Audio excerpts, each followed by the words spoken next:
ในថ្ងៃនេះដែរយើងមានមុខម្ហូបមួយមុខដែលមានឈ្មោះថាមាន់អប់ទឹកដូងហើយម៉ាក់ប៉ាតួឯកសំខាន់របស់យើងនេះគឺមានមាន់មានដូងមានគល់ស្លឹកគ្រៃមានដាក់ស្លឹកវាក៏បានដែរដាក់ទាំងគល់មកហើយមានដេងមានម្ទេសមានខ្ទឹមហើយនិងស្លឹកក្រូចសើចហើយចំពោះគ្រឿងបើសិនជាចង់ដាក់ថែមទៀតក៏បានដែរហើយរបៀបស្លគឺធ្វើដូចចំបែបនេះមកយើងដាក់គ្រឿងនៅបាតឆ្នាំងខ្លះមកម៉ាក់ប៉ាហើយចំពោះមាន់យើងរៀបចំអញ្ចឹងមកយើងពុះជាពីរមកដើម្បីយើងដាក់អញ្ចឹងឲ្យវាចូលជាតិ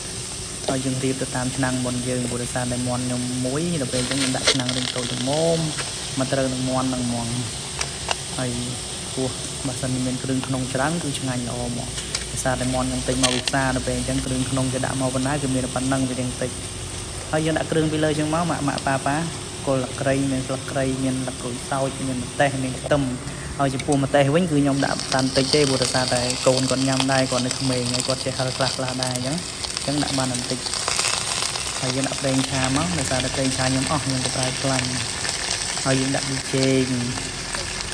មកយើងដាក់ស្ករមករយលឿនទៅដើម្បីជួយឆាប់ចូលជាតិ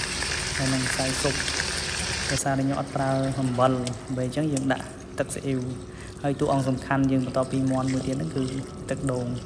អញ្ចឹងយើងចាក់ទឹកដូងឲ្យអស់មួយផ្លែមកបើសិនជាវាហ៊ីយើងចាក់ខ្លះសិនចាំនៅពេលទៅយើងថែមទៀតហើយចំពោះបន្លែដោយសារតែខ្ញុំបន្លែពុកម៉ែបងប្អូនអាចដាក់ស្ពៃបូកគោបានដែរព្រោះដោយសារតែខ្ញុំចូលចិត្តស្ពៃក្តោបជាងនៅពេលអញ្ចឹងខ្ញុំយកស្ពៃក្តោបយកមកដាក់បន្លែពីលើដើម្បីផ្ទាប់ជាមួយនឹងសាច់មាន់ហើយយើងគ្របមកសបកទៅទុករហូតដល់ទឹកនឹងពុះដល់ពេលពុះមាន់វារៀងត្រូវបន្តិចហើយដល់ពេលអញ្ចឹងម៉ាក់ប៉ាអាចប្រែវាទៅអាចប្រែមាន់ហ្នឹងទៅដើម្បីឲ្យវាឆាប់ចូលជាតិហើយបន្ទាប់ពីប្រែមកហើយយើងគ្របវាមួយស្ទុះទៀតទៅដើម្បីឲ្យវាចូលជាតិវាល្ងំមិននឹងឆ្អិនល្អហើយបន្ទាប់មកសបកគឺវាឆ្អិនហើយដល់ពេលវាឆ្អិនគឺសាច់នឹងងូឡើងឈ្ងុយហ្មងម៉ាក់ប៉ាសាច់វាចូលជាតិហ្មងនេះហើយចំពោះទឹកជ្រលក់យើងអាចប្រើទឹកជ្រលក់អីផ្សេងបានដែរតាមម៉ាក់ប៉ាចូលចិត្ត